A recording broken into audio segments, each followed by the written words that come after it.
Welcome to Running Hot, Action Network's motorsports betting podcast. I'm your host, Nick Giffen, predictive analyst here at Action Network. And joining me, my co-host, Stephen Young of Roto Grinders, better known as Stevie TPFL. And this week, we're talking bets for the Enjoy Illinois 300 here on Running Hot. Last weekend, Ryan Blaney won the Coca-Cola 600 in absolutely dominant fashion, leading 163 laps. He won stage 3. And that gave him his first win in 60 races. William Byron continued his strong season with a runner-up finish, and Martin Truex Jr. rounded out the last podium position. So, Stevie, we had another wild Coca-Cola 600, 16 cautions, a red flag for rain, and a lot of good racing, I thought. What'd you think? Well, first of all, it was one of the most exhausting race weekends working in a long time. It was exhausting being there, just raining, not on the radar. Sitting in my hotel room, looking outside, saying, "Please stop raining," many, many times. So, the race was fantastic. This car is so good for the 1.5s. Denny Hamlin was talking about it on his podcast, where we should get rid of the Roval and go back to Charlotte Oval. And I couldn't agree more. Like, watching that race, saying, like, give me 400 miles of that race, like, sign me up. As like, this car has gotten 1.5 figured out. I know they'll figure out the short tracks. I know the racing's terrible on the short tracks right now. They'll figure that out. But yeah, I mean, the racing was phenomenal. I don't know what was more shocking. Ryan Blaney winning with a dominant win, like you mentioned. Like that, okay, Ryan Blaney winning doesn't shock me. Ryan Blaney is one of the best drivers that we have in NASCAR, so it doesn't shock me. Winning in a dominant fashion shocked me. It wasn't like, hey, he was like a fifth place car and he won. He was the best car all day. He was dominating William Byron on restarts. The only reason William Byron finished second is because his pit crew was on rails this weekend. So and he had that first pit stall, which every time he pitted within the top 4, he came out first. Yeah, I mean, they were pumping out really good pit stops, but you gain about 6 to 8 tenths from that number 1 pit stall at Charlotte. And Darlington's another one that's huge when it comes to where the timing line is, but it's not a big advantage like that everywhere, but it was huge. And he was just their pit crew was doing their thing. Give them a shout out because, I mean, yeah, the advantage is nice, but they were crushing it. So I was shocked. HMS really struggled with speed. JGR, they were fast like we thought they were going to be. Penske was better. Like, Blaney was great. I'm not going to take anything away from Blaney. Logano, he was a comer or goer.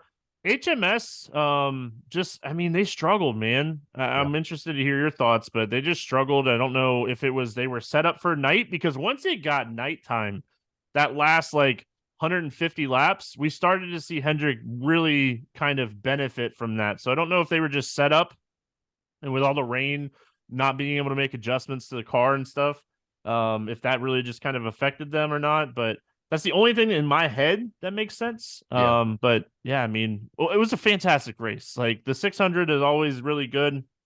It was a dud for like many years, but there was a ton of crowd, and it was a great race. Yeah, absolutely. And I think you're right. And, Larson, I mean, they made wholesale changes on Larson. They, went under the hood, I think, to maybe adjust suspension parts and stuff like that. Twice. Yeah, it was a mess for HMS, obviously, outside of maybe William Byron, who, still didn't have the best car. He kept falling back on each of those stints after he'd get the first place position back after the pit stops. So definitely a little bit of a struggle for them. I am going to pat myself on the back a little bit for that call on Penske on the Fords. I just felt like this was the right spot to be on them. And so I did hit Blaney 30-1. Didn't give that out on the podcast because Blaney was 30-1 earlier in the week and he had moved shorter down to 22 by the time we recorded this podcast, but I did hit Blaney 30-1 outright. So that was good. One other big piece of news: Chase Elliott suspended for this race at Gateway, thanks to a retaliatory incident on Denny Hamlin. What'd you make of that situation? I mean, we all saw it. We knew it was on purpose. He got the car straight and he turned left. You can see it in the in-car, and you can't do that. I had someone arguing with me on Twitter, and they posted like Larson and Denny's mix-up from earlier this year. Not even close. Not even remotely close to the same thing. The closest thing that we have is Bubba Wallace and Kyle Larson last year. Bubba Wallace is suspended for a race. They suspended Chase Elliott for a race. Whether you like it or not, whether you agree with it or not, they set what they were going to do last year. They did it. They followed through. They made the right call. Dale Jr. was talking about on his podcast, and I thought it was really interesting. Had Chase Elliott been able to keep going in that race, he didn't get as much damage as he did, and he was able to keep going. Would it have been interesting if NASCAR parked him there and then he could have raced at Gateway? I think that would have benefited Elliott, really. So, I mean, missing a race, being suspended for a race, is it the right punishment? Who knows? Should you turn anybody on the right rear at 180 miles an hour into one of the worst parts of the track? No, that's how people get killed. And honestly, we don't want to see anybody get killed, and we don't want to see anybody get injured at all. So I think they made the right call. I think Chase was just aggravated. His car wasn't great the whole race. Denny had run him up the track twice. Keselowski and someone else ran him up the track a couple times. Like, with this car and how aero it is in these coming out of the corners, it's really easy to push somebody up the track and kind of lose the nose. Not saying Denny lost the nose. I think Denny just ran him up the track and Chase got frustrated, but you can't right rear hook anybody. And I think, like, Chase cooled down sitting and not like worrying about getting suspended and like being able to like talk about it openly. He would be like, yeah, I shouldn't have done that. And like, I think he knows, like, they're not going to appeal it. There's nothing to appeal. So, yeah, I mean, they made the right call on that. You can't do that. We don't want to see anybody get hurt, but really quick, Nick, dude, the Indy 500 was fantastic. Yeah, that was awesome. Monaco was Monaco, no passing. We knew Max Verstappen, if he got the pole, was going to win the race. He won the race, not even close. So we knew, like, but the Indy 500 was great, man. Like, seeing how the strategy changed and how like pit stops kind of played and like Penske cars were able to move up. And I'm interested to hear your thoughts really quick. I know we're talking NASCAR, but hey, we love motorsports. Yeah. Just your thoughts on, do you like the green-white there, or do you think it should have ended under red? Honestly, I'm fine with the finish that we had there. You know, it didn't help my bets any, so that's one thing. But I'm totally fine with the finish. You know, we want to see an exciting finish, and you know, I'm okay with it finishing under caution too. In this case, it wasn't a big messy cleanup or something like that. So it was a pretty quick red and then go back, you know? So I think it would be one thing if it was like just kind of a disaster and things are all over the place, just end it there. So it's a bit of a judgment call. I would like to see IndyCar maybe set a rule on, we're always going to try to red flag and finish under green, or there's a cutoff point or something like that. So I think it'd be good to have a rule. I also think it'd be good to have a rule to not go below the white line on the pit straightaway. I'm fine with it on the back straightaway because there's no pit stops there, no attenuator, pit wall attenuator, no pit crew members. But barreling down towards pit road at 200 plus miles an hour, man, if those guys had made contact, that could be an absolute disaster. So I'd like to see a rule where they don't go below the white line just on that part of the track there. So those are my thoughts on the ending of the Indy 500. But we got to get to the Gateway preview here. We are heading to Worldwide Technology Raceway, aka Gateway, for 300 miles of racing. Gateway, a 1.25 mile flat track with 9 to 11 degrees of bankings in the turns. And so, you know, that definitely puts it on the flatter side of things. So while we do consider this a shorter, flatter track, it is over 1 mile long, meaning NASCAR will not be running the low downforce package that they ran at the other shorter flat tracks like Richmond, Martinsville, and Phoenix. So that definitely changes it a little bit. So, aero package aside, we saw a race at Gateway last year with this exact same package. What do we think the racing will be like this year at Gateway? I might be on the opposite side of most people here, but I'm glad we're not running the package that we've been running and not seeing any passing with. So I'm hoping we see a little bit more passing in this race. But I mean, it's tough, right? I think the best comp is probably Nashville. Another like very similar, longer flat track.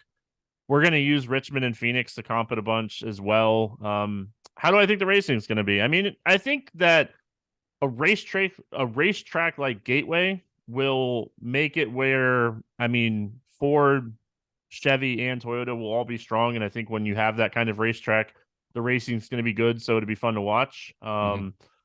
I mean, that's my takeaway. I mean, you look at last year's Gateway and Nashville races, they were kind of all over the place. I know Kyle Busch was really fast at Gateway and Martin Truex Jr. was really fast at um, Nashville. And like Denny was fast both places. So I think JGR is really interesting coming into the weekend. Hendrick with their speed that they've had on flat tracks this year. I mean, they're obviously, I think, the favorite coming into the weekend. So I think the racing is good. It's just whether or not you could pass. And like we'll see that very early in the race. How much is track position going to matter? I think it's going to matter a bunch. And it just really comes down to how much can you pass.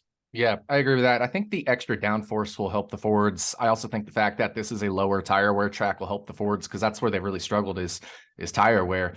So this is going to be a good race. Last year's race was fantastic. Last year's Gateway race, and there's multiple grooves of racing here. There And is. with Yep. the exact same aero package, etc., I think we're going to have a good race. So I agree with you there. Remember, this was the race last year where Ross Chastain got into Denny Hamlin and into Chase Elliott, and they both just hounded him like crazy for the rest of the race there. So should be a good race. In terms of, how we're handicapping the race, you mentioned a couple of similar tracks. How exactly are you handicapping drivers for this race? Yeah, I mean, I think, like I said, looking at Phoenix and Richmond for this year type of data, I don't think I want to look at the All-Star race because I mean, there just wasn't a lot of time on track, and the high tire wear at that racetrack is going to be so much different than what we're going to experience this weekend. So Richmond, Phoenix, for this year's like comps, and then like last year's comps, this race last year and Nashville, I'll kind of bunch those together and kind of weigh them all differently, Mhm. and just try to get an idea of who's going to be fast. And when you do that, I mean, like I said, like you see anything from like Hendrick being fast, JGR being fast, and then like Blaney and Logano. I don't want to say all of Ford's, but Blaney and Logano and Harvick Yeah. being fast. So it should be interesting, like you said, in multiple groove racetrack. If we are going to get passing, I mean, it should be a good race. And again, going back to like the Chase Elliott point, what Larson and Denny had to deal with and all that stuff for like Chastain, not even close to what happened with Elliott and Hamlin. So you can't give Chastain all the crap when he's not right returning anybody on the straightaway. Yeah, I think also we could potentially see somebody like an Almirola sneak in there. He finished 5th here last year. He was 17th at Nashville, and this year he had a really good car at Phoenix, but he had some bad luck with a loose wheel that ended up cutting a tire or something weird like that. Finished That was 13th at fun. Richmond. Yeah, 6th at Martinsville. So I think we could see an Eric Almirola sneak in there as well from the Ford camp, but I agree with you. I think this would be Chevy, Toyota, and a handful of the Fords here. One other thing I will say about handicapping this race, last year practice was very indicative of race speed. If you just look at like 5 or 10 lap results from last year, it was basically all the guys at the top finished near the top. Even a guy like Eric Jones finished inside the top 10 and practiced inside the top 10 on the long run. So, definitely we want to pay attention to practice this week. So I'm probably going to keep my bets on the lighter side before practice, and I'll try to go a little bit heavier after practice. But with that said, it is time to dive into our bets. As always, we're going to take you a lap around Gateway. That is 4 turns, 1 pick from each of us per turn before we drive into victory lane. So we're going to take the green flag and drive into turn 1. All right, Stevie, let's get it going here with your turn 1 pick. Gonna go to Alex Bowman, top 10 plus 105 at BetMGM. We love us some BetMGM. This line is pretty much juiced everywhere, and getting this at plus money over there on BetMGM, definitely want to take advantage of that. 5th highest driver rating at Richmond and Phoenix this season, 6 in speed in those 2 races. Top 10 finishes in both of those races. Started bad last season at Gateway. They made really good adjustments and got a lot better towards the end of that race. Like if you look at his running position and where he finished, they made a ton of adjustments. If you look at like late race speed, ton of adjustments in the right positive way. So I think they're going to start on a positive note here at Gateway this weekend in practice. And I think Alex Bowman, getting him at plus money for a top 10 anywhere is a really good bet right now. So like Alex Bowman, top 10 plus 105 over on BetMGM. Yeah, I'm not gonna disagree with that at all, and it's just gonna be a little sneak preview of things to come with Alex Bowman, so I don't need to add too much more there. For my turn one pick, I'm gonna go to a driver that I think is just strong at this track type always, and that is Christopher Bell. You can get his top 5 at plus 195. Bell, like I said, at these shorter flat tracks, he's awesome, especially since, he joined JGR, Joe Gibbs Racing, in 2021. He's had top 5 finishes in 7 of his 18 shorter flat track starts. Now, if we were to just do the math on 7 out of 18, that would equate to about plus 160 fair, and we're getting plus 195.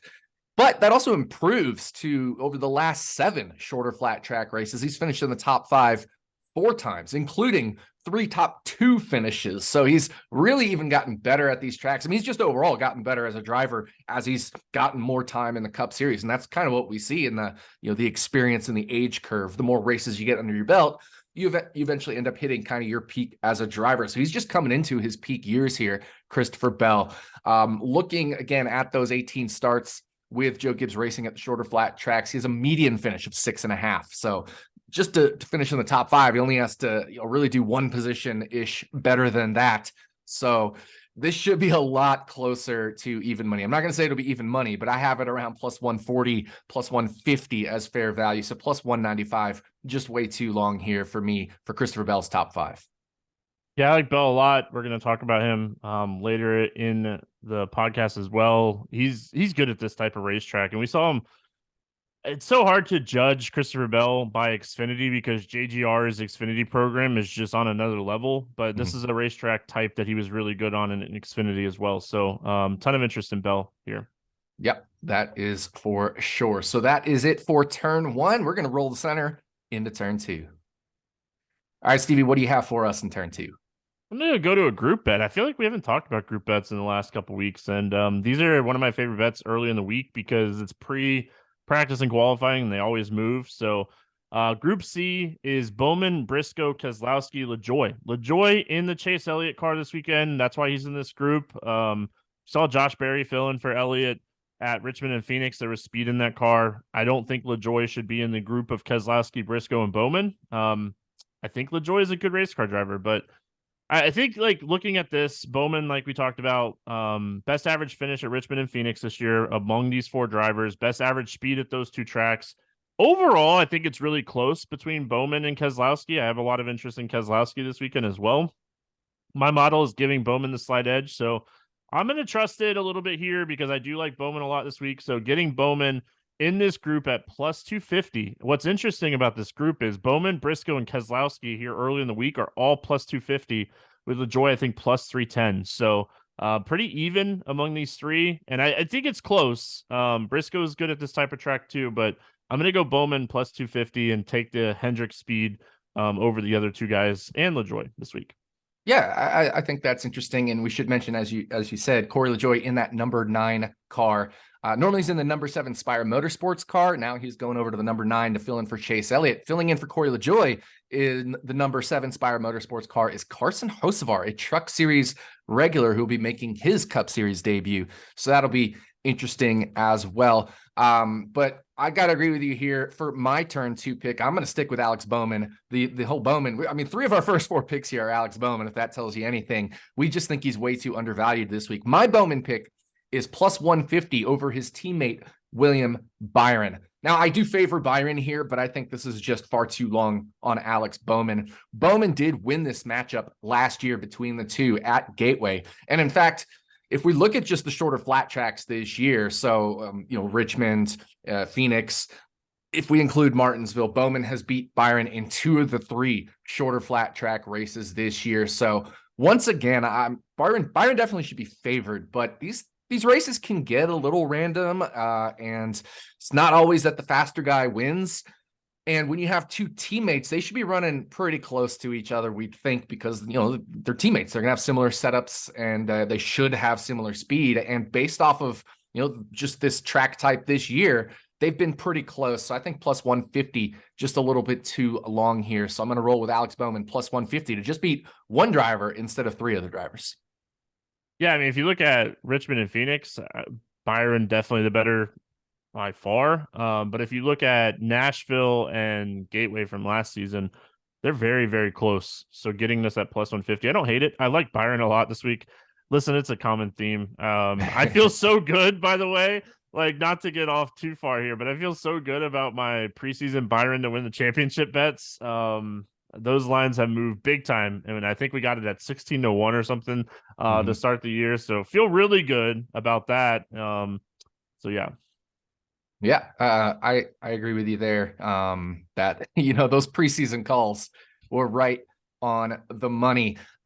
So that is it for turn 2. Now we're going to drive down the backstretch and barrel into turn 3. All right, Stevie, lead us into turn 3 here.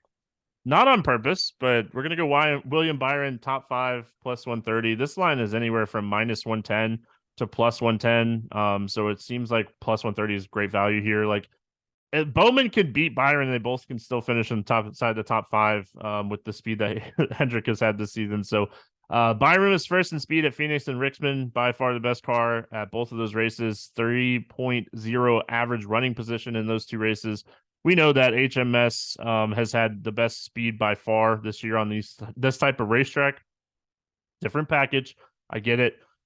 He's been great in qualifying, which if he's good in qualifying this weekend, it's definitely going to move this line. So going to jump on this because I don't expect it to stay this way for long. So give me William Byron, top 5 at plus 130.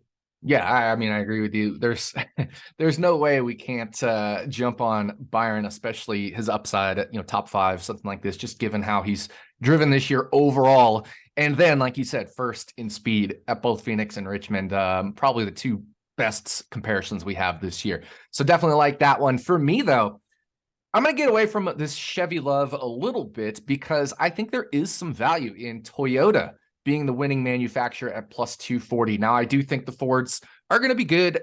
Obviously, we think the Chevys are going to be good, but I still like Toyota at plus 240. I mean, their whole lineup is probably going to be strong here. Even somebody like Ty Gibbs, he's absolutely crushed this track type in the Xfinity series. And, he's had a couple good runs in the Cup series so far. At this track type. I mean, he finished 9th at Richmond and, maybe even deserved a little bit better finish there. So I think Ty Gibbs is even in play, maybe not for the win, but if crazy things happen, why not? But obviously Denny Hamlin, Christopher Bell, Martin Truex Jr. all going to be very good here. I think Tyler Reddick should be very strong here. He was pretty solid here last year in an RCR car. I think that'll be even better when he heads to Toyota. And Bubba Wallace has been performing out of his mind recently. So I think there's some value at Toyota plus 240. Last year, 4 of the top 9 finishers in this race were Toyota, including 3 of the top 6. So literally half of the top 6. And the other 3 in the top 6 were Fords. And if they have taken a step back this year, right, if we see some of those similar trends where Blaney and Logano, Austin Cindric maybe take a step back, maybe Kevin Harvick isn't quite as good as he was last year or just as good as he was, it still should favor Toyota a little bit more. Now, I do think Chevy will take a step forward compared to what they did here last year. But, overall, I think there's some value at Toyota at plus 240.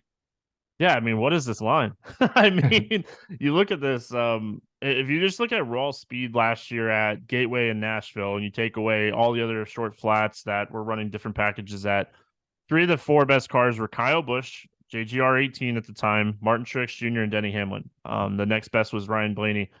Or Blaney was 3rd and Hamlin was 4th, but 3 of the 4 best cars were Toyotas, and we're getting them at plus 240 to win the race with 6 drivers and 6 cars that are quality cars. We're not talking about sorry to put you on blast right now, but we're not talking about Chase Briscoe and Eric Almirola where they're getting, kind of just weird Ford stuff. We'll just call it that, or Harrison Burton type of driver. So we're getting 6 really quality Toyota cars that all are likely going to have speed. Bell was in the top 6 as well in speed in those races. So 4 of the top 6. Yeah. Plus 240 is nice value here. Yeah. I appreciate the putting me on blast on the Almirola. No, I'm just kidding. But that is a little bit of humor there in turn 3. Stevie and I may be going door to door there into turn 4. All right, what do you got for us in turn 4, Stevie? First of all, I wasn't going at you. I was I going know, at Stuart Haas. I know. Going at Stuart Haas. Love Tony, but man, they're struggling right now. They But are. give me Brad Keselowski top 10 at plus 140. So here's the thing. You can wait to bet this until after practice to see if Brad has the speed or not, because last year at these races, the speed was terrible for RFK. They've hit on something. They're a lot better than they were last year in these two races. So if we look at Richmond and Phoenix, they were sixth in best average running position in those races, top 10 speed in both of those races for Keselowski, eighth in driver rating. Just kind of had some weird issues, whether it be pit road or running into people or just getting involved in little things that cost him top 10 finishes in both of those races. So I think if he can avoid those little issues, he has top 5 upside if they have that speed. I don't think this line's going to move too terribly crazy. So this is one that, you can definitely write down, see what he's at practice. If he has some speed in practice, I think that they've obviously fixed what they were running with last year. So as Nick likes to say, this is more of a lean than it is what I'm actually betting, but I'm leaning heavily to this depending on what type of speed they have in practice. Yeah, I would agree with waiting to practice on this one because it is, obviously RFK has improved a lot even since the beginning of last year, but it still is a little bit of a question given the fact that, this is a different package from Richmond and Phoenix in terms of the aero stuff. So it'll be interesting. It gives me a little bit of question on somebody like a Chase Briscoe, who's been very good at the shorter, flatter tracks this year, but has been bad in the intermediate package. So even somebody like Chase Briscoe, I'm very curious which Chase Briscoe are we going to see? Are we going to see the lower downforce Chase Briscoe, shorter flat track Chase Briscoe, which has been better? Or are we going to see the worst one? And so wait for practice. Similar mindset for me with Keselowski. I think he's going to be much better in general. Is he going to be top 10, top 5 upside, or is he going to be maybe 12th to 15th, in the practice charts there? So definitely think we should wait for practice. But I agree with you. I would lean towards Keselowski here based off the improvement we've seen. For my turn 4 pick, I don't have an official pick. So this is one I'm waiting for practice as well. But I'm going to take a look at some of these long shot, maybe top 10 flyers as we look at practice. So again, I don't know exactly who yet, but some names that stand out to me. Michael McDowell, you can find at 12-1 at BetMGM. AJ Allmendinger 7-1. He finished 10th here last year. Justin Haley's 9-1, Dinger's teammate there. Todd Gilliland 14-1. He's had some very strong finishes this year. He's back in that number 38 car this weekend, which Zane Smith piloted an RFK car last year, I believe it was, to a pretty strong teens finish. So Todd Gilliland in the number 38. I think he's got a good shot to make some noise as well. So, we just got to wait and see and practice. And then these guys have speed near the top 10. It doesn't have to be top 10 speed, but as long as it's, in the top, I would say half of the field, then getting them at these odds for a top 10 finish seems like a pretty good deal. As I mentioned last year, AJ Allmendinger finished 14th. Finished 10th. Justin Haley, his teammate, finished 14th. So that shows some good team speed there. So if it can be done, if the right driver or team hits it here at Gateway, and if maybe one of the big teams misses, that opens up. Last year I think HMS missed it just a little bit. So if that happens this year with one of the bigger teams missing it just a little bit, I think these guys can sneak into the top 10. It's just going to be a matter of who. And I think that's where we look at the practice times. AJ Allmendinger finished 10th in this race last year. They started terrible with this car. It got way better throughout the race. He had really good, if we wanted to do speed by segment using some loop data, he had really good fourth quarter speed. So, that's a good starting point coming into the weekend with notes, same package, same tire. So like that one, I think you said, was it 10-1 or something? 12-1 there. Yeah. Yeah. So, like that one, Michael that was McDowell. Michael McDowell was 12-1. Dinger's 7, but yeah. 7-1 is really good. I think, Dinger would be my favorite to jump on early in the week if you're going to bet one of these. McDowell's my second favorite. Started bad, really good middle, terrible end. If they can figure out what they were doing at the middle of that race, he's going to have top 10 speed. He had top 10 speed in the middle of the race. So McDowell is always good with strategy. We were like, oh, the crew chief leaving, that's going to change. It hasn't changed anything. They keep taking challenges and making the best out of the challenges with the less speed here from Michael McDowell. Yeah, and his average finish between Phoenix and Richmond, 9.5. So pretty good there for Michael McDowell at 12 heavy to braking 1. tracks, like short flat tracks, heavy braking tracks. So like AJ Allmendinger, McDowell, these guys that are good at road courses really benefit from using a lot of brake. Absolutely agree with that 100%. So that is turns 1 through turns 4. That means we head to the start finish line and we take the checkered flag and drive into victory lane. So Stevie, what is our victory lane pick? I mean, we are both on this one. When we were talking earlier, Christopher Bell 11 to 1 to win the race. We like to finish victory lane with some victory lane, right? Like that's the thing. Like we're not going to hit every single one of these, but we feel good about these when we're talking about them. But yeah, Christopher Bell at this type of racetrack. If we look at Nashville and Gateway last year, he was third in speed, third in driver rating. He was right there. Or this year, sorry, Phoenix and Richmond third in speed. So really like him coming into this race. He was fast last year at both of these racetracks. This is a type of racetrack that Christopher Bell's good at. If he comes out and he qualifies well and he practices well, he's going to move. So this line's going to move. And what's good about Bell this week, right, is how groupings work with qualifying.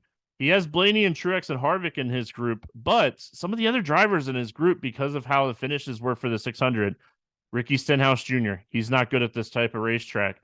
Austin Dillon, Ty Gibbs, Daniel Suarez, they struggle at this type of racetrack. So I think Bell gets into that final group, gets the track position early in this race, and really benefits from who he's qualifying against this week. So Christopher Bell, 11 to 1. I don't always look at qualifying order, but I think when you're looking at like betting outrights, it's good to try to get someone you think is going to go into the final grouping. Yeah, I agree with that. And, just looking at last year's finishing results of the top 10, only 2 finished. 2 of the top 10 finishers started outside the top 13. So track position is still going to matter here. It's not going to be maybe super crazy important, but again, it's only a 300-mile race. It's not a 400-mile race or a 500-mile race. And it is a shorter-ish, flatter track that does make it a little bit harder to pass, especially compared to the mile and a half we've seen this year. So track position is going to matter, and that's where, like you said, if Christopher Bell can sneak into that top 10 in qualifying, that's going to give him the track position he needs to be able to attack and win this race. So right there with you, I love Christopher Bell this week. He would be my favorite outright. I haven't bet him yet at 11 to 1, but I'm gonna kind of keep contemplating, see if things move around a little bit, and maybe just wait for practice and qualifying. Because my model is right on the borderline of 11 to 1 is fair value on Christopher Bell. So for me, it's more of like a lean, just because my model just shows it's like right there. But I definitely like it as my favorite outright bet if I had to pick one right now. So that is going to do it for us. Thank you for listening to the Enjoy Illinois 300 episode of Running Hot, Action Network's motorsports betting podcast. We'll be back this time next week to talk about bets for the Toyota Save Mart 350 at Sonoma Raceway. Going back road course racing for our second road course race of the year. Really looking forward to that one. On behalf of my co-host, Stephen Young, thanks again for listening, and we'll see you back here next week on Running Hot from Action Network.